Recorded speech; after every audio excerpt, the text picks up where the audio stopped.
드디어 모태솔로 특집이 끝났죠. 지겨워 하시는 분들도 많으신 반면에 또 그 속에서 쏠쏠한 재미를 느끼신 분들도 많으시더라고요. 저는 이번 모태솔로 특집 하면서 솔직히 말하면 연애 좀 해봤다는 사람들이 출연을 한들 큰 차이가 없다는 걸 많이 느꼈던 것 같아요.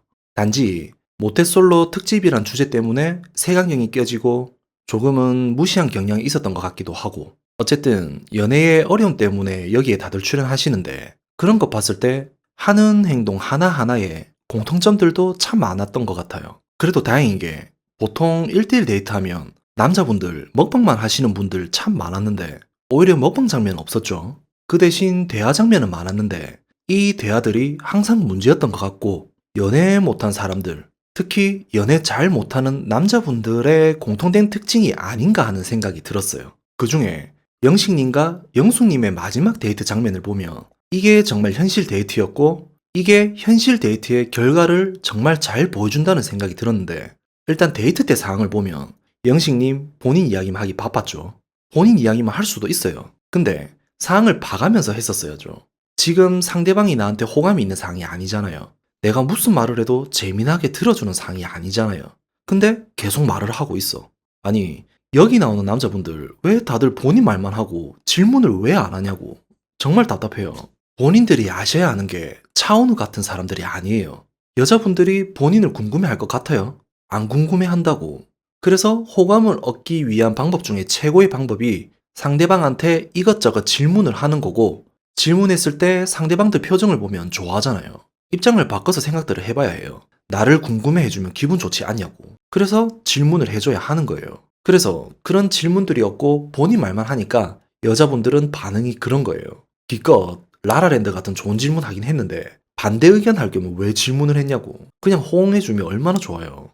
암튼 영식님 데이트 끝나고 인터뷰할 때 보면 본인이 뭘 잘못한지를 알긴 아는데 이런 걸 모르는 사람들이 너무 많다는 거예요. 그러면서 본인은 오늘 너무 재미있었고 분위기 너무 좋았고 내가 말을 잘해서 오늘 완벽했다고 느껴요. 근데 애프터 신청을 안 받아준 상대방이 이해가 안 되는 거야. 그래서 이런 문제를 누가 알려주면 참 좋은데 30대 넘어가는데 하나하나 알려줄 사람이 없죠. 그러면 본인 스스로가 인정을 하고 알아가야 하는데 그걸 모르니 항상 이런 결과들이 나오는 거예요.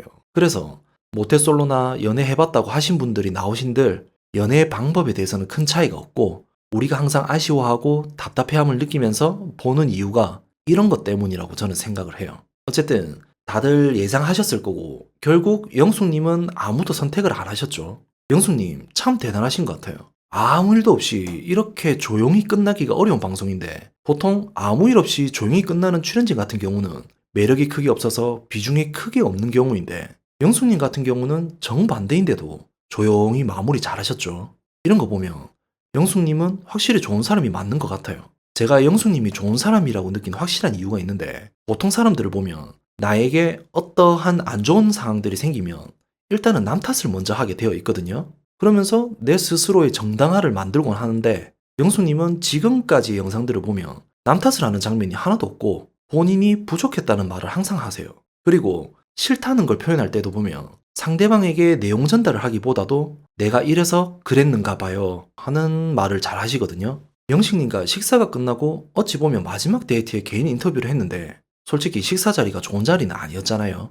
많이 지겨운 자리였는데 그런 상황에서 보통 사람 같았으면 영식님이 혼자 말을 너무 많이 하시니까 제가 끼어들 틈도 없고 솔직히 지루했어요 하면서 이렇게 말을 했을 건데, 근데 영숙님은 저도 매력 어필을 충분히 했어야 하는데 그렇게 노력을 하고 있지 않았다 하고 본인 문제도 있다는 말을 하거든요. 충분히 남 탓을 할 수 있는 상황에서도 본인의 문제점을 발견하고 남 탓을 안 하는 이런 사람은 정말 드물고, 나는 이런 사람이라고 인정하시는 거 보면 정말 좋은 분이 맞다고 저는 생각을 해요. 아무튼 이번 모태솔로 특집 보면 조금의 가능성 때문에 그래도 매칭되어서 나름 연애하는 커플이 있겠구나 생각은 했는데 영우님도 금방 헤어지셨죠.